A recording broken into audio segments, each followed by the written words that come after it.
সে নিজের জন্য কি করছে? সে নিজের জন্য কিছুই করে না, সে শুধু মানুষের জন্য করছে। সে নিজের অনেকে তো নিজের জন্য ব্যাংক ব্যালেন্স, বাড়ি গাড়ি, অর্থ সম্পদ অথবা নিজের ছেলে সম্পত্তি বা মেয়ের নামে বা স্ত্রীর নামে এগুলো অনেক কিছু অনেকভাবে করে। সে কি করছে এমনটা আপনার কাছে জানেন? আপনি কিছুই করে। কোন রাজাকার যার জানা যায় লক্ষ লক্ষ মানুষের উপস্থিতি? কেমন রাজাকার আপনি আমাকে একটু বলেন তো। যার জন্য আকাশ কাঁদে, যার জন্য জমিন কাঁদে, হাজার হাজার মানুষ যার জন্য চোখের পানি ফেলায়, এ কেমন রাজাকার? আসসালামু আলাইকুম প্রিয় দর্শক, আল্লামা দেলোয়ার হোসেন সাঈদী সাহেবের মৃত্যুর এতদিন পরে এসেও এখনও যেন তার মৃত্যু নিয়ে চাঞ্চল্য কোনোভাবেই শেষ হচ্ছে না। দর্শক, একের পর এক প্রশ্ন রয়েই যাচ্ছে কিন্তু রীতিমতো। দর্শক, আমরা কিন্তু আজকে এরকম কিছু তথ্য পেয়েছি যেগুলা সম্পূর্ণ নতুন রূপে আপনাদের মাঝে আমরা শেয়ার করব। আল্লামা দেলোয়ার হোসেন সাঈদী সাহেবের বাড়িতে তিনি আসলে কীরকম ছিলেন, তার এলাকার মানুষজন যারা অন্য দল করত বা অন্য ধর্মাবলম্বী ছিল তারাও তাদের ব্যাপারে কীরকম ছিল। দর্শক, সব কিছু থাকছে আজকের এই ভিডিওতে। একজন মুফাসসিরের এই ভিডিওটি একটু কষ্ট করে শেষ পর্যন্ত দেখার চেষ্টা করবেন দর্শক। আর হ্যাঁ, এই নিউজ আপডেটগুলো আপনারা সবার আগে পেতে হলে আমাদের এই ইউটিউব চ্যানেলটিকে অবশ্যই সাবস্ক্রাইব করে আমাদের সাথে থাকবেন। চলুন বেশি কথা বাড়াবো না, আর স্ক্রিনে সরাসরি চলে যাচ্ছি এবং প্রথমে আপনাদেরকে বিস্তারিত দুইটা ভিডিও দেখাচ্ছি দর্শক। সে নিজের জন্য কি করছে? সে নিজের জন্য কিছুই করে না, সে শুধু মানুষের জন্য করছে। সে নিজের অনেকে তো নিজের জন্য ব্যাংক ব্যালেন্স, বাড়ি গাড়ি, অর্থ সম্পদ অথবা নিজের ছেলে সম্পত্তি বা মেয়ের নামে বা স্ত্রীর নামে এগুলো অনেক কিছু অনেকভাবে করে। সে কি করছে এমনটা আপনার কাছে জানেন? আপনি কিছুই করে না। আসসালামু আলাইকুম রহমতুল্লাহ। সম্মানিত বন্ধুরা, আমরা আসছিলাম আল্লামা দেলোয়ার হোসেন সাঈদী সাহেবের গ্রামের বাড়িতে, সে যেখানে নিজে জন্মগ্রহণ করেছেন ওই বাড়িতে। আর এই গ্রামের বাড়ি তার পার্শ্ববর্তী একজন তার নাতি হয় সম্পর্কে, দুইজন তার নাতি হয় সম্পর্কে। আমরা তাদের সাথে কথা বলবো আর তারা দেখি তার সম্পর্কে কতটুকু জানে বা তার গ্রামের মানুষগুলো তার সম্পর্কে কি বলে বা সত্য কথাগুলো আমাদের মাঝে বলে কিনা বা তার কথাগুলো সত্য কিনা, এক এক করে প্রশ্ন করে আপনাদের মাঝে সত্য কথাগুলো তুলে ধরার চেষ্টা করব ইনশাআল্লাহ। আসসালামু আলাইকুম রহমতুল্লাহ। ওয়ালাইকুম আসসালাম ওয়া রাহমাতুল্লাহি ওয়া বারাকাতুহু। কেমন আছেন? আলহামদুলিল্লাহ, আপনি কেমন আছেন? আলহামদুলিল্লাহ। আপনি কেমন আছেন? ভালো, আপনি কেমন আছেন? আলহামদুলিল্লাহ। আপনার নাম? আমার নাম মনিরুল ইসলাম। আপনার ভাইয়া? আমার নাম ফরিদ আহমদ হাওলাদার। জি। আল্লামা দেলোয়ার সাঈদী সাহেবের আপনি কি হন? আমার নানা হয়, আমার মায়ের চাচা সম্পর্কে আপনার নানা হয়? নানা হয়। আপনার? আমার দাদা। আপনার দাদা হয়? দাদা হয়। জি। আচ্ছা, আপনি আল্লামা দেলোয়ার হোসেন সাঈদী সাহেবকে কতদিন যাবত চিনেন? আমার জন্ম 1976 সালে, তো সেই থেকেই একই আমার পাশাপাশি বাড়ি। তো আমার আজকের 50 বছর যাবত আমার যে কয়দিন বয়স সেই বয়স থেকেই, যতদিন থেকে বোঝা দিছি আমি, মোটামুটি একটু বোঝা দিছি, ততক্ষণ থেকেই সেই থেকেই আমার চেনা জানা শোনা। আর তাহলে এখানে আপনাদের এলাকায় সবাই এক কথাই বলে সে মানুষটা অনেক ভালো ছিল, অনেক ভালো কাজ করছে। এই ভালো কাজ করার ভিতরে কি কি এমন ভালো কাজ করছে যে জন্য সেই এলাকা সবার কাছে একদম প্রিয় হয়ে গেছে? সত্যি কথা বলতে কি, এই বর্তমান যে সমাজ ব্যবস্থা, এই সমাজে তো সত্য কথা বললে অনেক সময় দেখা যায় যে সত্যের বিপরীতটা মিডিয়া প্রচার করে। আল্লামা সাঈদী সাহেব উনি প্রথমত আমরা মুসলমানদের সেবার উদ্দেশ্যে আল কোরআনের আলো, আল কোরআনের বাণী সারা পৃথিবীতে পৌঁছে দিয়েছেন। দ্বিতীয়ত, উনি সংসদ সদস্য হওয়ার পর থেকে এই এলাকার রাস্তাঘাট পিরোজপুর নাজিরপুরে 450 কোটি টাকার কাজ করাইছে, কিন্তু তার থেকে একটা টাকার দুর্নীতি অর্থাৎ তসরুপ হয় নাই। উন্নয়নমূলক যতটুকু ছোঁয়া এই সাঈদখালী জিয়ানগরে সব কিছুর অবদান আল্লামা দেলোয়ার হোসেন সাঈদী।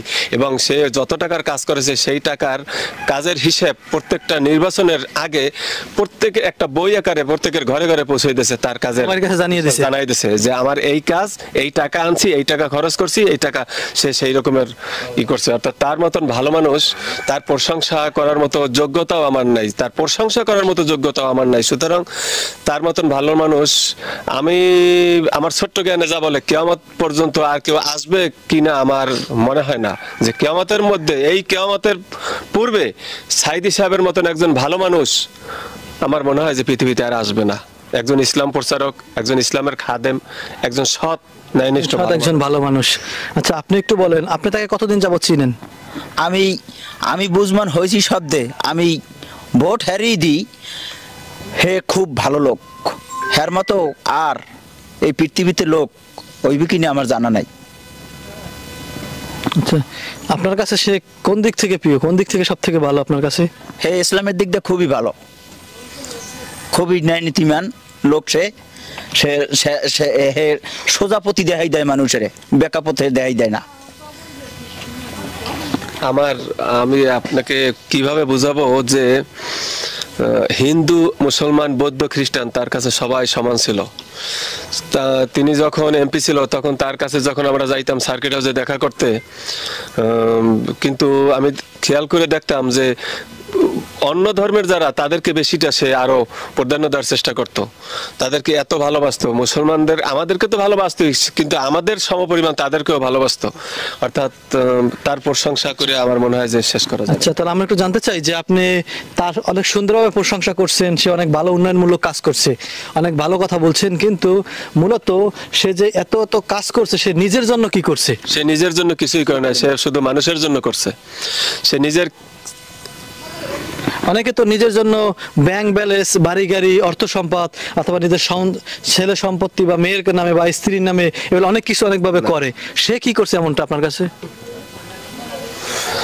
জানেন? আপনি কিছুই করে না। আমি তার বাড়িতে গেছিলাম, সে নিজের জন্য কিছুই করে না। তার বাড়িতে আমি নিজে দেখছি যে তার বাড়িতে এখনো জোয়ার বাটার পানি ওঠে। তখন আমার কাছে একটাই কষ্ট লাগছে যে একজন সংসদ সদস্য, দুইবার যে সংসদ সদস্য ছিল, তার বাড়িটা কমপক্ষে 5 তলা হওয়া দরকার ছিল, তার উঠানে অন্তত টাইলস বসানো দরকার ছিল, কিন্তু তার বাড়িতে ঢোকার পর এখনো পায়ে কাদা লাগতেছে। তাহলে সে আজীবন মানুষের জন্য খেটেছে, আজ তার জেলের ভিতরে জীবন দিতে হয়।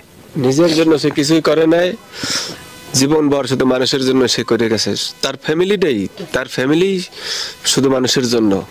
তার বাপ থেকে তার বাবাকে তো আমি দেখছি, সে তার বাবা তারা শুধু মানুষের জন্যই যা কিছু করছে।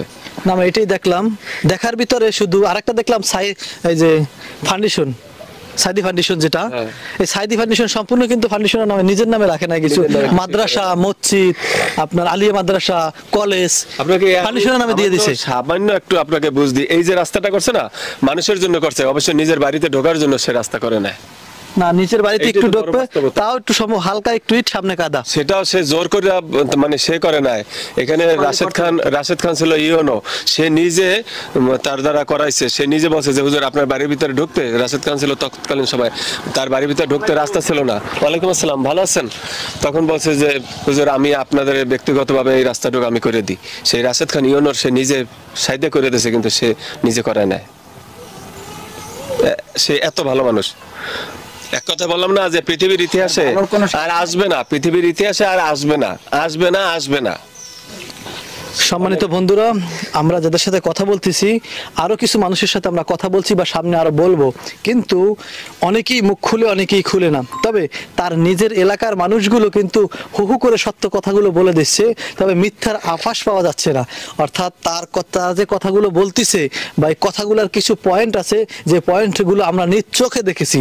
অর্থাৎ যদি কোনো মানুষ দুর্নীতি করতো, 10 জনের ভিতর একজন হলো তার দুর্নীতির কথা বলতো, কিন্তু যেই মানুষগুলো দুর্নীতির ভিতরে নাই, 100 জনের ভিতরে 100 জনই বলতেছে সঠিক, তাহলে দুর্নীতিগুলো সেই এলাকার ভিতর করছে আমার মনে হয় না। বাকিটা আপনারা বুঝে নেবেন। দুর্নীতি নাই, স্বজনপ্রীতি নাই, এক কথায় তার ভিতরে এই ধরনের কোনো কিছু চিন্তা চেতনাই ছিল না। তার কাজ একটাই, সে মানুষের সেবা করছে, ইসলামের খেদমত করছে। এর মতো লোক এই বাংলাদেশে আর আসবে না, সারা পৃথিবীতে আর হবে কিনা আমার বিশ্বাস নেই, বিশ্বাস হয় না। গ্রামের মানুষের কাছে অনেক প্রিয় আল্লামা দেলোয়ার হোসেন সাইদী সাহেব। এটা তার গ্রামে যারা আসছেন বা যতই সংবাদকর্মীরা জানালিশে যারাই আসছেন, তাদের গ্রামে সবার কাছেই কিন্তু গ্রামের মানুষ একই কথাই বলেছেন, ভালো কথাই বলেছেন, কিন্তু কেউ এটাকে অন্যভাবে প্রচার করে দিছে, সেটাও সে আভাস পাওয়া গেছে। সবাই ভালো থাকবেন, সুস্থ থাকবেন। গ্রামের মানুষের জন্য আল্লামা দেলোয়ার হোসেন সাইদী সাহেব সবার জন্য দোয়া করবেন, আল্লাহ যেন সবাইকে দিনের জন্য কবুল করে। প্রিয় দর্শক, আপনাকে যেখানে আল্লামা দেলোয়ার হোসেন সাইদী সাহেব সম্পর্কে কিন্তু গোপন কিছু তথ্য আপনারা জেনেছেন, যা আপনারা কিন্তু এর আগে কখনো কিন্তু শুনেননি। দেখেন দর্শক, আমি এরকম অনেকগুলো ভিডিও দেখেছি, যেই সমস্ত ভিডিওগুলোতে দেখা গেছে যে আল্লামা দেলোয়ার হোসেন সাইদী সাহেবের এলাকায় যারা আওয়ামী লীগ বা যারা আওয়ামী লীগের নেতাকর্মী রয়েছে তারাও সাইদী সাহেবকে কিন্তু অনেক অনেক বেশি ভালোবাসে এবং তারা বলছে যে আমরা দল ভিন্ন করতে পারি কিন্তু একজন ভালো মানুষ ব্যাপারে ভালো মানুষ সম্পর্কে আমরা কখনো খারাপ বলবো না। আপনারা জানেন যে সাইদী সাহেব কিন্তু একটা সময় সংসদ সদস্য ছিল, তিনি কিন্তু একজন পার্লামেন্ট সদস্য ছিল, তিনি একজন এমপি ছিলেন তার এলাকার।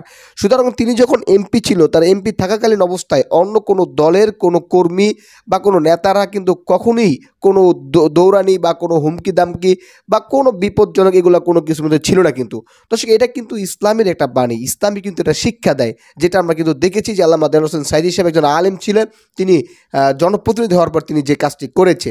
আসলে আমরা আলেমদেরকে আমাদের সাপোর্ট দেওয়া উচিত, সম্মান দেওয়া উচিত এবং তাদেরকে আমরা এগিয়ে নেওয়া উচিত। কারণ যদি কোনো আলেমকে আমরা যদি জনপ্রতিনিধি হিসাবে বানাইতে পারি, এমপি, মন্ত্রী, চেয়ারম্যান, মেম্বার, মেয়র যদি বানাইতে পারি, তাহলে তারা হচ্ছে জনগণের স্বার্থেই কাজ করবে।